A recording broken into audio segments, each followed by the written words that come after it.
Bonjour et bienvenue sur le podcast officiel d'Astrakhan Falls. Déjà l'épisode 15, ça passe tellement vite. Mais bon, petite actualité pour le bureau. Nous avons maintenant un site internet, il y a pour le moment pas grand chose dessus, mais si jamais vous voulez nous contacter ou alors voir les futurs programmes, tout ceci sera bien entendu mis à jour. Autre nouveauté, et pas des moindres, nous sommes maintenant sur Spotify, n'est-ce pas cool? Donc pour résumer, vous pouvez nous retrouver sur YouTube, SoundCloud et Spotify. Pour le moment. Cette mise au point étant finie, il est temps de clarifier les choses concernant l'épisode de la semaine dernière. L'officier Leterrier est toujours à l'hôpital, mais vous êtes au courant que l'enquête a avancé. La police a récupéré une sorte de boîte noire qui se trouvait dans le véhicule de service de Leterrier. Ainsi, ils ont pu trouver ce que vous avez entendu la semaine dernière. Je sais pas qui a fait fuiter l'info, mais tout ceci reste bien étrange. Dans tous les cas, l'officier m'a vu être aspiré dans la lueur. Je sais pas quoi dire. J'ai déjà répondu à plein de questions, je me souviens de rien. Comme je l'ai dit précédemment, on m'a retrouvé dans la forêt de Greenval avec une cicatrice dans le dos. Malgré tous les examens, je suis en bonne santé et les médecins ne savent pas ce qui m'est arrivé. Pour eux, j'ai l'impression que je débloque ou que je deviens fou. Mais je vous assure, je vais très très bien et je continuerai à enquêter sur la centrale. Vous trouvez pas ça étrange? Je suis le seul qui semble être concerné par ce qui arrive à la ville. Et j'ai cette sensation qu'on veut me freiner. Que cache Astrakhan Falls? Pourquoi personne ne semble être concerné? Enfin bref, sans plus tarder, les news locales.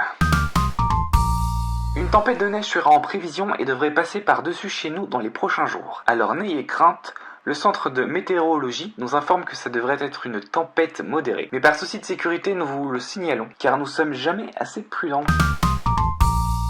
Les dégâts engendrés par cette nuit du 21 décembre sont estimés à 2 millions d'euros. Les agents d'assurance sont actuellement en train d'estimer avec davantage de précision le montant exact. Beaucoup de dégâts matériels. Cependant, personne ne parle des gens disparus ou morts. Je sais pas si je dois m'inquiéter ou...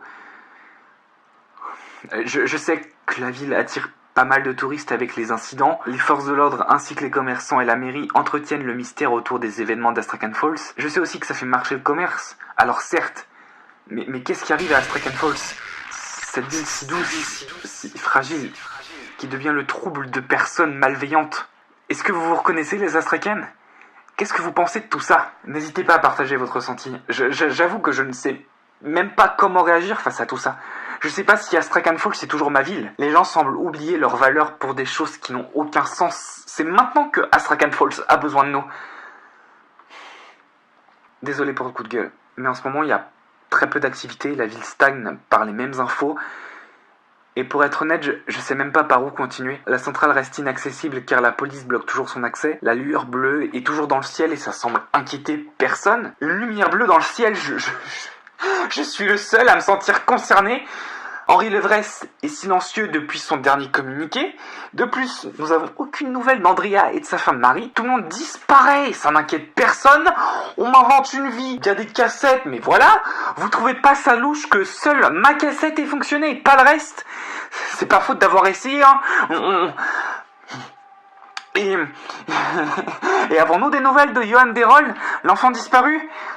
Plus tu avances, plus tu recules. Vous voyez pas qu'on nous ment ouvertement? J'ai vu Pierre se suicider en direct et c'est déjà... Et oublié. Je demande à tous les Astrakhan de se faire entendre, de sortir dans la rue, de faire tout ce qui est dans vos devoirs pour que cette vérité soit mise à nu. Nous voulons être entendus, nous voulons que la vérité éclate enfin. Des gens meurent sans raison apparente et on laisse faire.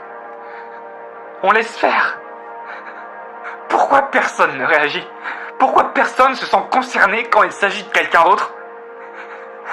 Personne ne parle des gens disparus pendant l'incident. Personne ne parle des victimes de la centrale.